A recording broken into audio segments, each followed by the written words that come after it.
Welcome to Chunks. We're recording this on video, but also on audio. I've conned MinMin into joining me for a podcast. MinMin, how are you? I'm good. Did you like it? I feel like this episode is going to be very exciting. Exciting. I think very interesting. It's like something a little bit different. I've done it before with Amelie, but yeah, I think it's good to get... Amelie will have like a different experience as well. Absolutely. So, absolutely. Well, to introduce, I'm sure you've seen the title as well, as I will title it. Some clickbait. Get some good action in. Essentially, we've asked AI to generate a list of the most common racist, would you say? Most common experiences from an Asian Australian. Yeah.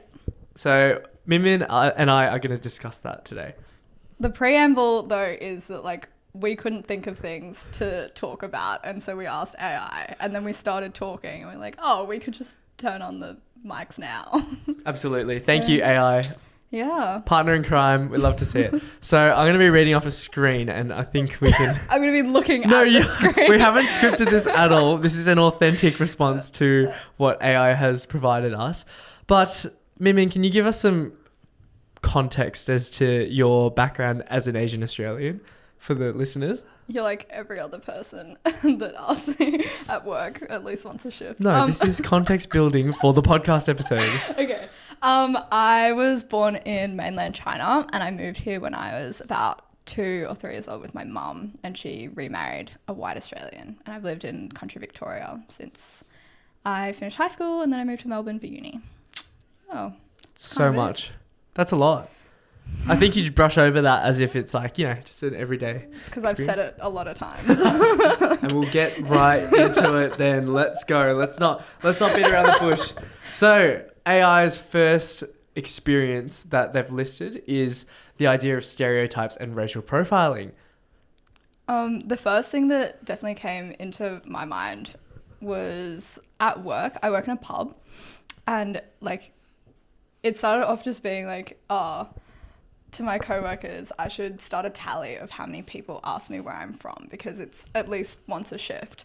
And then we started talking about that, and like the last time that I can remember, it's not like they're being like malicious. It's just kind of like it happens a lot, and so you like develop a script that you kind of just say to them. Classic. I think the discussion about where are you from is very interesting. It's very saturated, I would say. Like a lot of people tend to bring that up. My question is it coming from a place of curiosity as a, like, let's just say white person or person of not color, or is it a place of discrimination and malice or pointing out that you're different? I think they are like just being curious. Like I don't think there is actually any like malicious intent, but it like happens so often that it's kind of just a constant reminder that you like are different. And like especially trying to assimilate into like white Australian culture, like so often from a very young age, it's like this is an everyday reminder. 100%. So, but why is it? Like, why do we feel the need to assimilate into white Australian culture? Why do you think, Jaden? Mate, if I had the answer, then it would be incredible. Podcast done. We've just solved racism.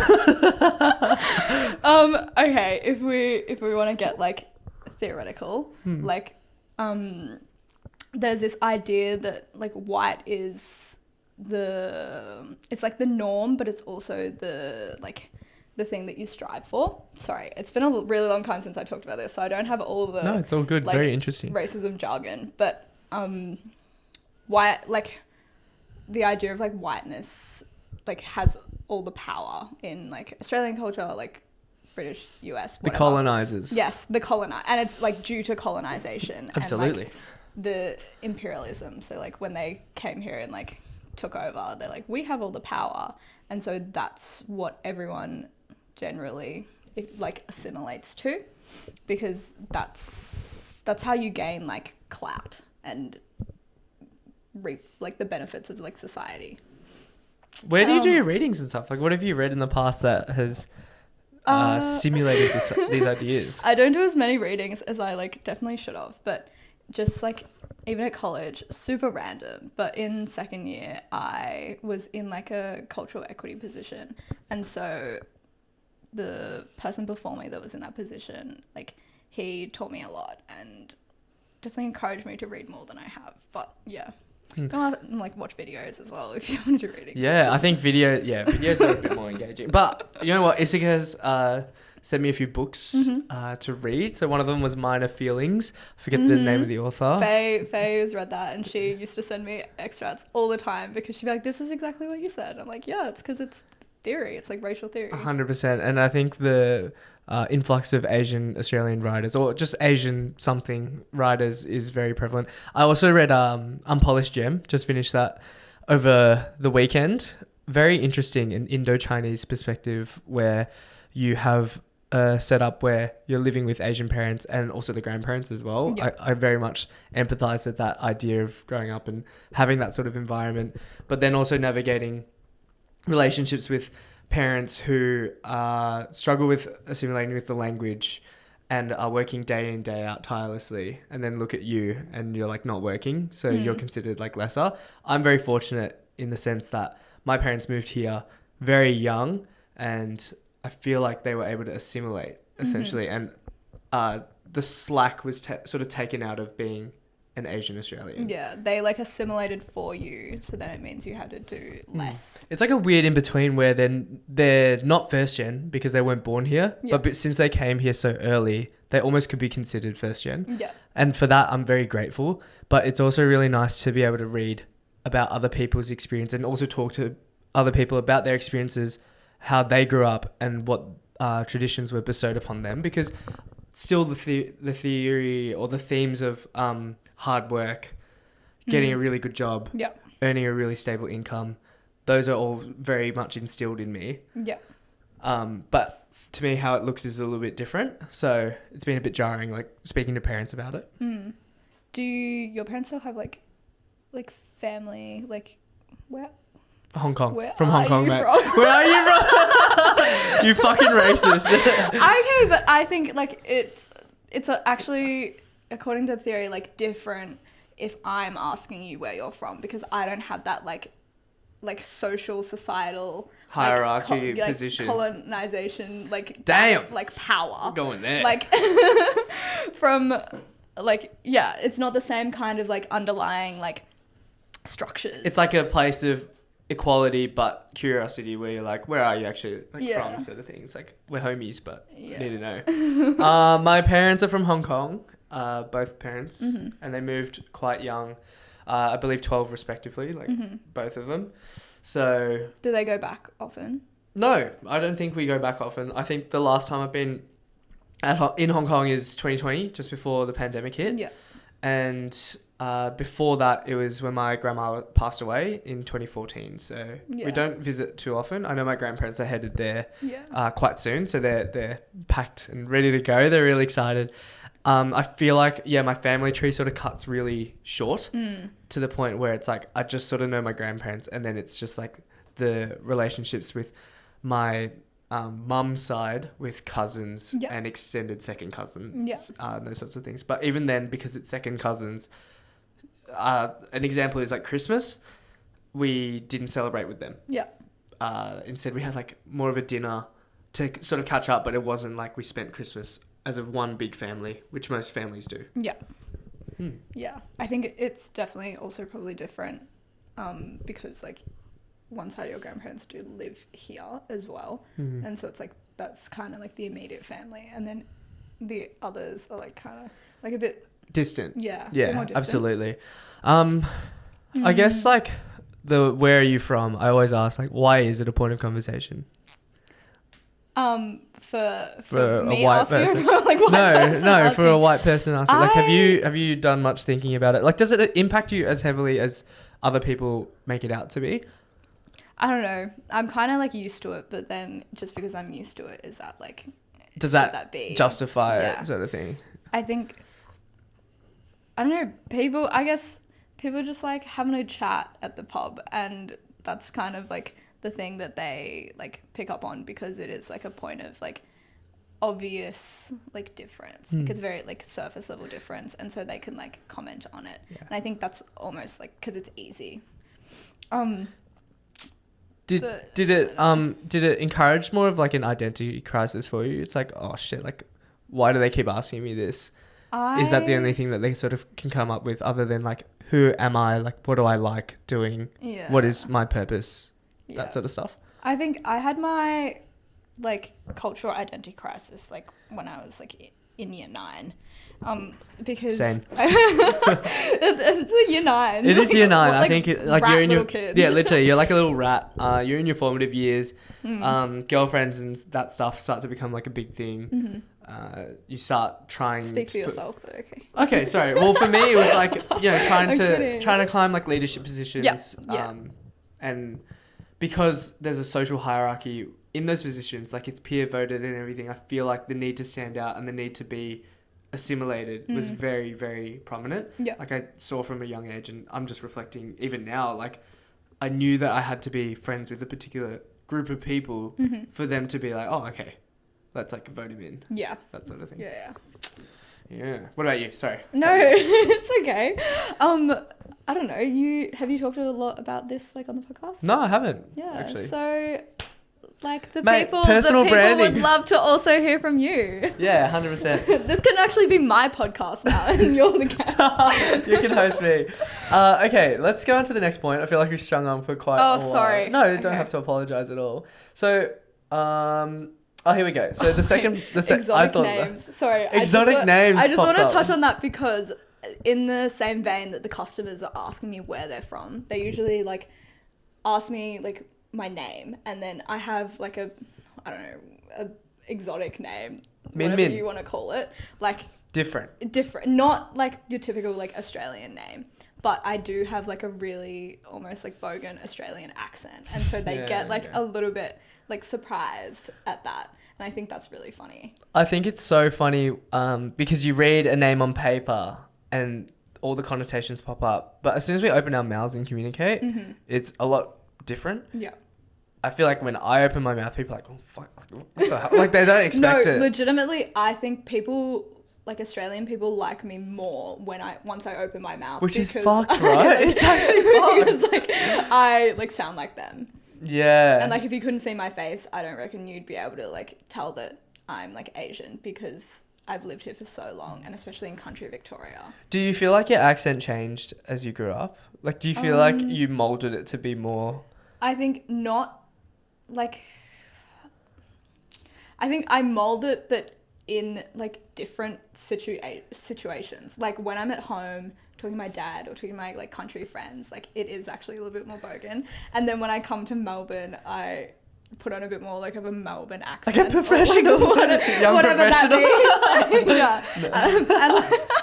But like, and then honestly, like I like feel like I don't do this intentionally, but when I'm around other, like, I don't want to say more Asian, but like there are Asian Australians who like have lived here for a really long time, but they have like a slight Like accent to little it? bit of an accent, and I like don't really know where that's from, but I will speak like a little bit more like that with them, which is like, I don't know if that's like problematic. So Yeah, interesting. Okay, let's move on to the next point.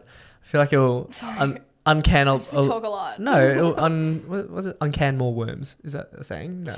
Fucking, I don't know. Yeah. I don't even know. Open a can of worms. Yeah, there we go. That's what like I wanted. uncan More worms. Love that. Good job, Jaden. Yeah. So, balancing traditional Asian values with Australian culture. How have you gone about that? If you can't think of something straight away, I feel like I can speak on the matter. There you go. I love red packets. I love red packets. Holy. Chinese New Year. Chinese New Give me Year. my red packets. How relevant. But in that essence, I don't think this is like a traditional Asian value, but I used to sit next to my grandpa. Actually, no, I still sit next to my grandpa a lot. You know, like at the dinner table, you have like your designated seat. Yeah, you yeah, sort of yeah. go to that. Anyway, Asian things. Ha ha ha. And you get to sit next to your grandpa. So I have the honor big. of sitting next to You're like grandpa. the favorite grandchild. Oh, yeah. Yeah. No, I'm Sorry, Brendan. sorry, Brendan. No, literally. But he used to slurp a lot, and I think during those progressive years, like year 9, year 10, you come home and you've got noodles, and you're like, oh fuck, like grandpa's gonna be slurping at his noodles, slurping them, like making hella noise, and that used to irk me so much. And I used to be like, oh my god, like, boy, shut up. And I look back at it, I'm like, so not ashamed of it. Well, like, it's obviously disappointing to think that way, but yeah, I think it's not like necessarily balancing it, but there was definitely a point in my life where I very much neglected it and like hated myself for the fact that I was Asian. Yeah. I think that is like so common. And it's like, it's a feeling of like almost like secondhand embarrassment. And then you like catch yourself, you're like, wait, why am I actually feeling embarrassed about this? Because it's like, sorry. It's like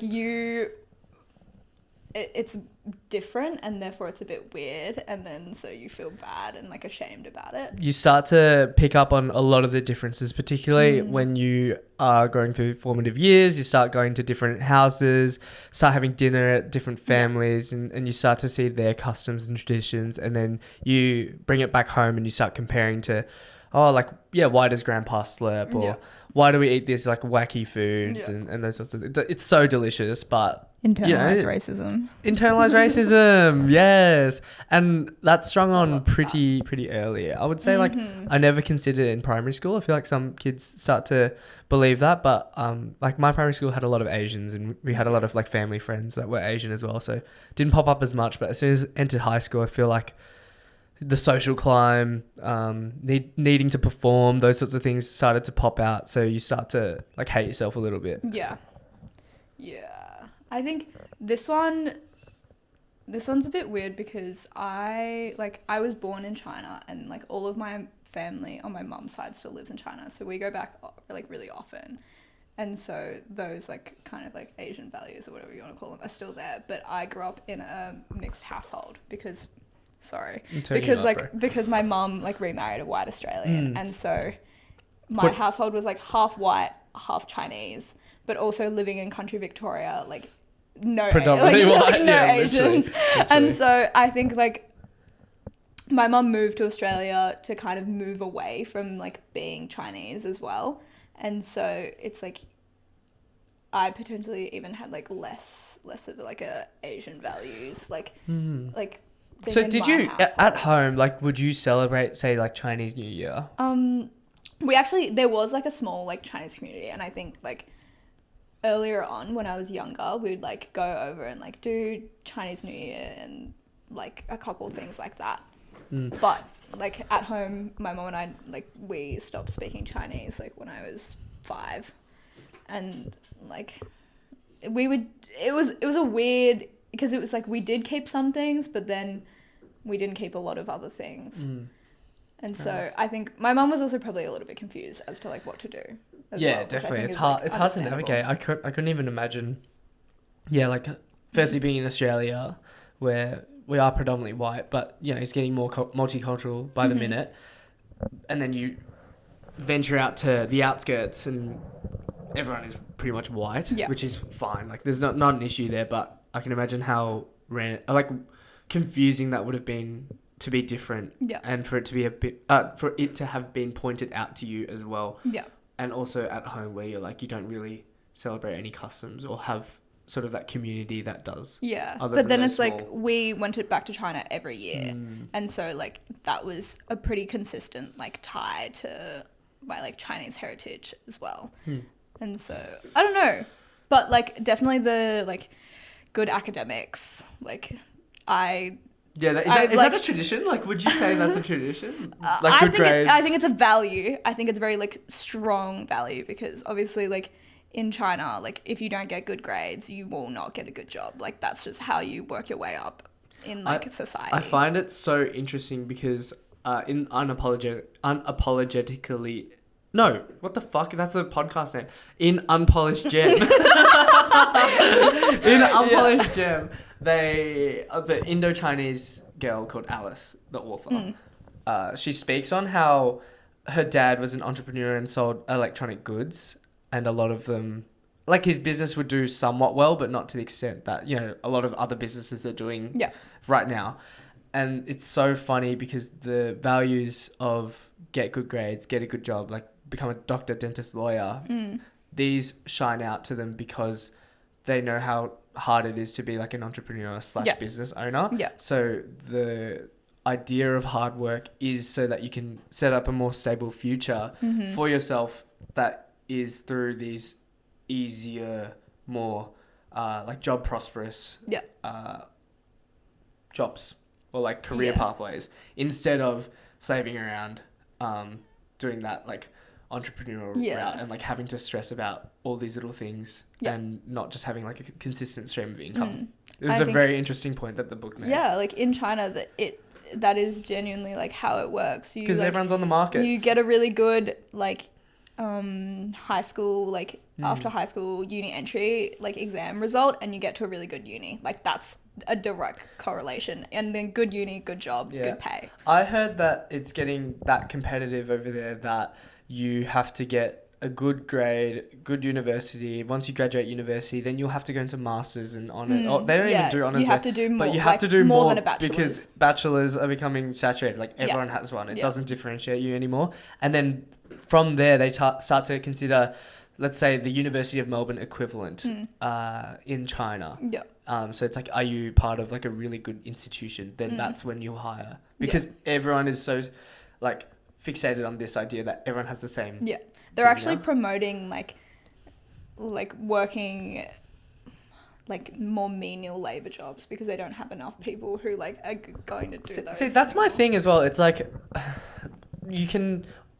I think everything's good in proportion. So you can't have all lawyers. You can't have all doctors. Yeah. Yeah, and you can't have all garbage men. Yeah.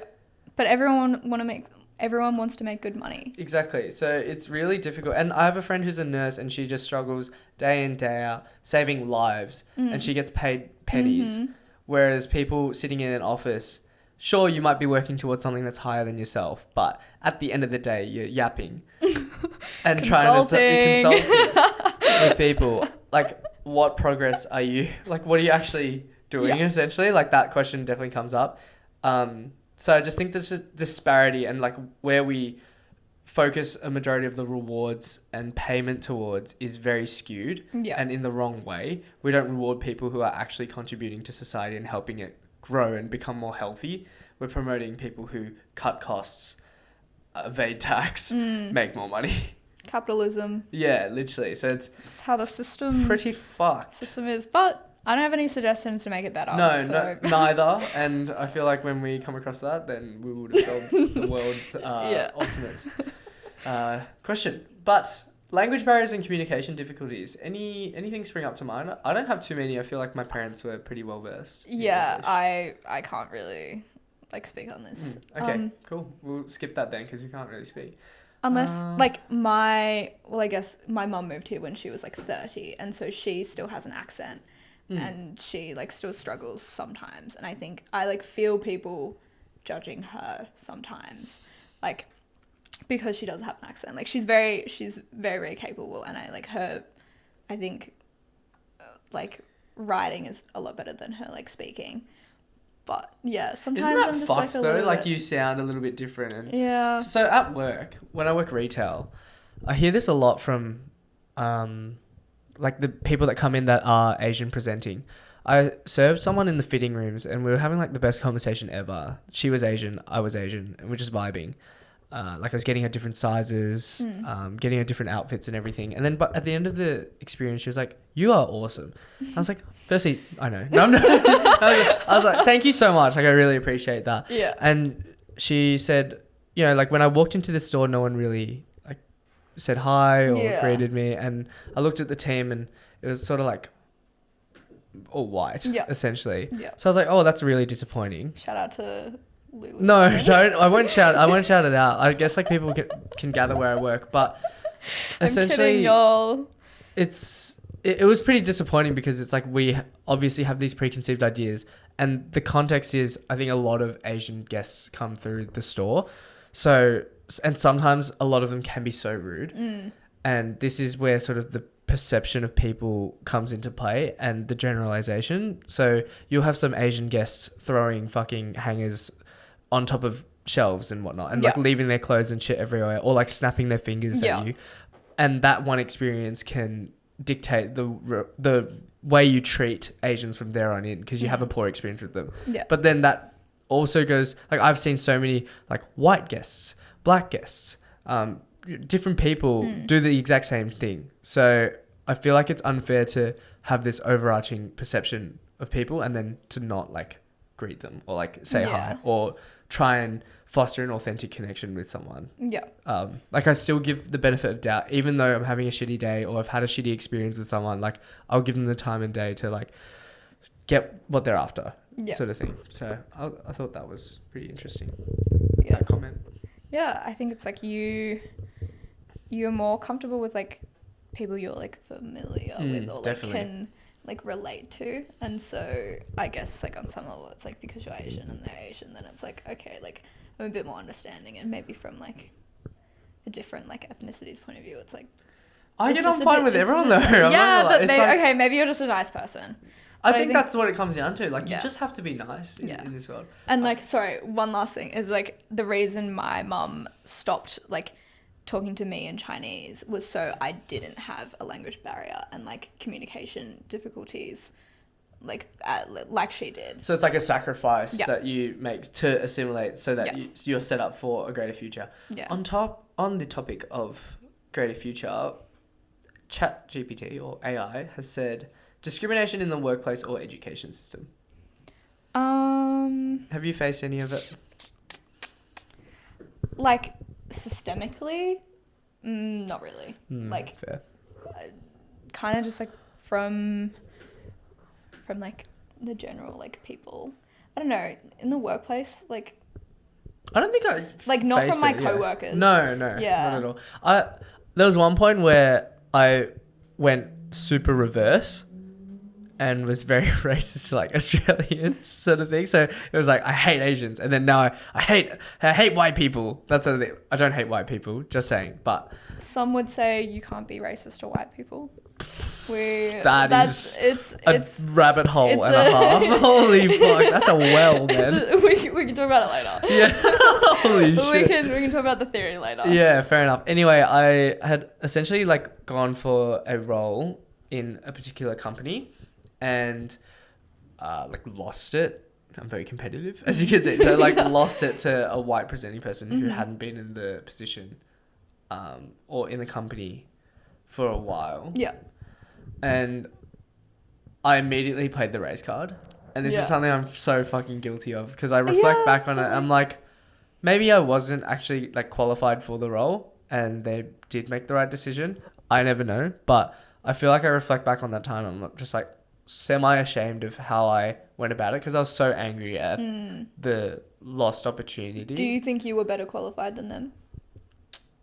I think equally. Like I'm equally qualified. Yeah, so it was just like very disappointing because I feel like if you were equally qualified, you might be justified to. You never know. Potentially, yeah. So you'll never know though. That's I'll never thing. know exactly, Like, exactly right. So which is also really hard because I can speak well. I interviewed very well. Mm-hmm. I would say like a lot of the skills that I had matched the thing, but eventually essentially didn't get the role. Yeah. And caught up with them to sort of chat about it, and I feel like the feedback is what set me off because it was so vague, like dodgy feedback. Such dodgy feedback, and I was like, "What are you getting at? Like, I want something to improve on." Nah, were they just like you just? It's like you weren't interviewed quite what we were looking for. Yeah, literally. It was like, and I was like, okay, so what are you looking for? And they're like, like you interviewed really well, and you ticked off.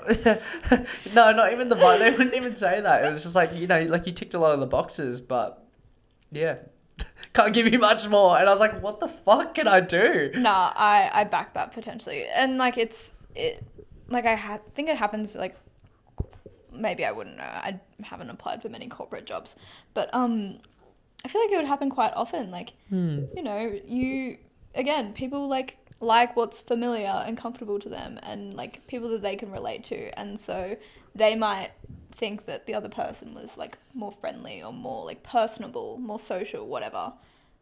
Just simply because like they are like the same as them. Like I feel like I get along really well with like Asian Australians, but like Absolutely, that is like for no other reason probably than I am also Asian Australian. This is true. And I on like some subconscious like underlying level, I just feel like you will understand me like in an unspoken way. Absolutely. I 100% agree. Like most of my friends are like Asian Australian, and I feel like there's an endless supply of conversation there. Like don't find myself having to reach too often.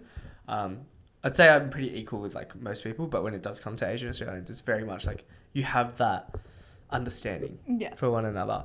I think what also set me off was I looked around the office and were you meeting your diversity quota? It's very very white, but you know, we move. I've also heard the idea that you should change your name when you're applying for jobs. I used to want to change my name when I was little. I hated the name MinMin. And I was like, Mum, like I want to change my name to a white name. What would you have chosen? I don't know, which is why I never changed it, because I never found a name that I liked, and so I never changed it. But I was really determined. But even like saying my name in like cafes when you have to like give your name for like I use like MJ because I'm like so sick of saying Min. I think a lot of people that walk in at retail, we write their names on fitting boards and fitting rooms and stuff. They literally just say like a letter. Yeah, because they're just sick of like it. Millie. I used to use Max. Like, wow. Yeah. Okay. And like you should not have to do that as well. You should not have to. It's just like easier. Like instead of repeating my name like 3 times, I'm like, I'll just give you a white name. Like, but it's like they're not taking the time to like actually acknowledge who you are and whatnot. But education system though, I will say, like having lived in the country. Yeah, I was probably one of 2, 3 like Asian kids in my primary school and high school. And I feel like how many years ago now? Like 15 years ago in primary school. It was definitely a different time back then. And also the country is like 20 years behind the city. And so like some like I reckon pretty overt racism like back then as well. Can you give an example? I used to be called Mini Dim Sim in primary school. What the fuck? Yeah.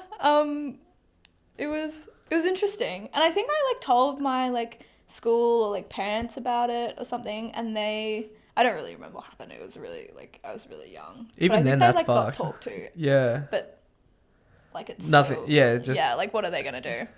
And so me being me and like wanting to assimilate, I like made my first Instagram account like the handle was Mini Dim Sim, because you know you like be self-deprecating, so like you're like laughing with them instead of them laughing kind of like at you. Fuck. Yeah. So do you feel like you were very self-deprecating when you were growing up? Like all the way honestly up until like year 12. Yeah, I think so too. Yeah. Like there was no other way. Like that was the only way I felt like I could like survive not survive, like that's a bit extreme, but like be okay in school.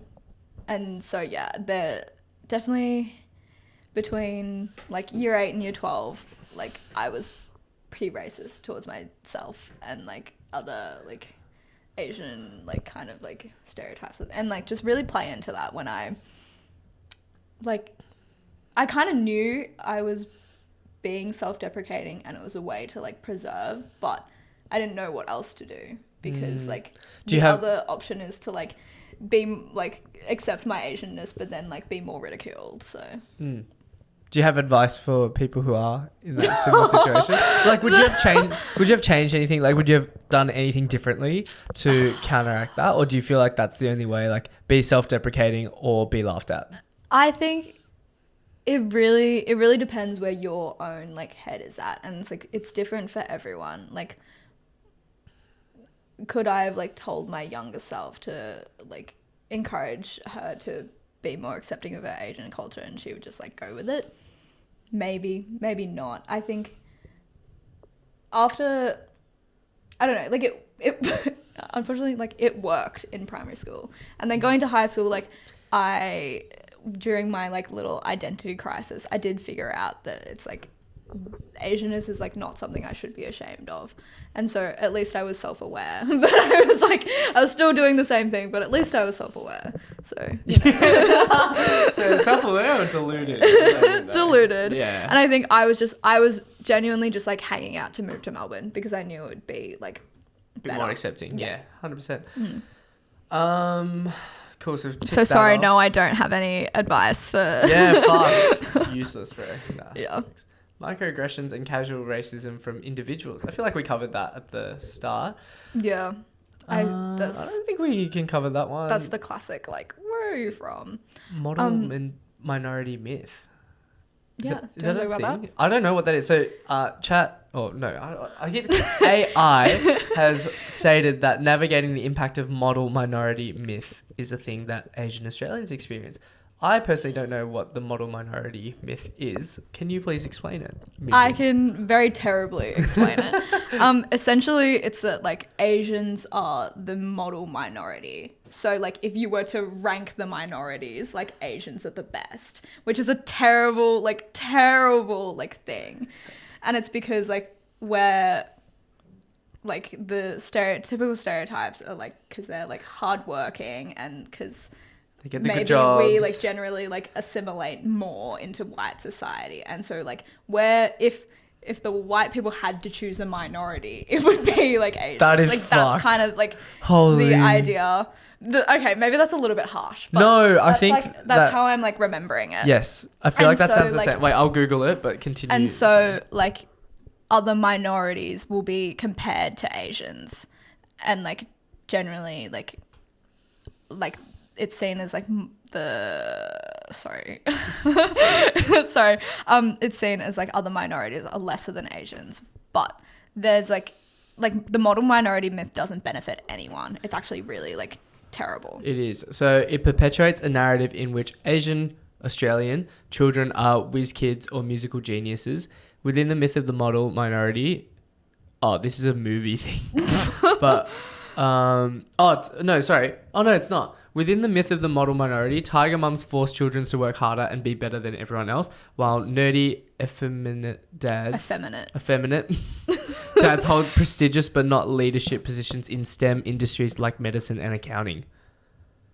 So the myth characterizes us as polite, law-abiding people who have achieved a higher level of success than the Gen Pop through some combination of innate talent and pull yourselves up by your bootstraps immigrant striving. So we're the superior. We're like good immigrants. We're wow, like good minority. Okay. Fuck, I actually have never considered that as well. There's like definitely layers of like why it's like bad as well. So let's go through the reasons why they're bad. It erases the differences among individuals, ignores the diversity of Asian Australian culture. The model minority myth operates alongside the myth of Asian Australians as perpetual foreigners. Erases racism against Asians, harmful to the struggle for racial justice. Yeah, very valid points. Are those like things that you've like thought about before? We can talk about like I don't know, like I don't know how like my life would play into it. Potentially, like I was very hardworking, obviously. Like I feel like if we reflect back to high school and you look at a public school in Melbourne and what a like model student could do, I would fit that model, like in the least arrogant way possible. You know, school captain, very involved with. Oh, look at you smiling, bro.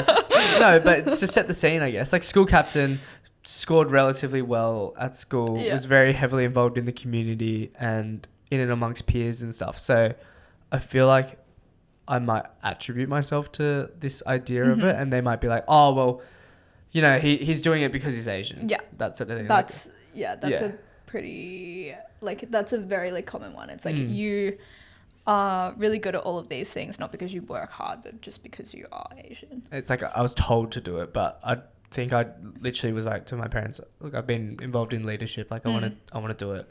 It wasn't like them hounding me and saying, Jaden, you have to be school captain. The tiger mum. Literally. My mum, if anyone has met my mum, she's not a tiger mum. No, not a tiger mum at all. What about you? Well, because you got a scholarship to Melbourne. Is that factual? Yes. But come on, the scholarship wasn't like really like worked for. It was essentially like a bunch of schools get like a $5,000 scholarship to give to one student who's like going to go to Melbourne Uni, and I think they chose me because I was probably the one student in our year level who was most keen to go to Melbourne Uni. Everybody else was a bit like, oh, don't really know, like might go to Monash, might go to Melbourne. Yeah, wasn't like a competence sort of thing. Like you Oh, were well, like you were high achieving, okay, no? yeah, like high enough achieving, and then like very determined to go to Melbourne Uni because it's only for Classic. yeah. Fair enough. Because like if you give it to a student who then doesn't go to Melbourne Uni, like well, It reflects badly on the school sort and of thing. like nobody gets a scholarship. Yeah, So, exactly. like, Someone might as well take it. Fair Yeah. enough. Well, I don't know. Is there anything else you want to add? I don't know, but yeah, we can make this a series, Loki. Like if you're keen, we can make this a series. the model minority myth goes into like a lot of like racial like theory. Like, we should unpack it. Like you should And do so- more readings, and we should get MinMin back on the pod. And we can talk about why you can't be racist to white people. yeah, done. Let's do it in a separate episode. All right. Thanks for listening, guys. Appreciate it. This is what AI wanted us to discuss. So Yeah. appreciate you, AI. Woo. Peace.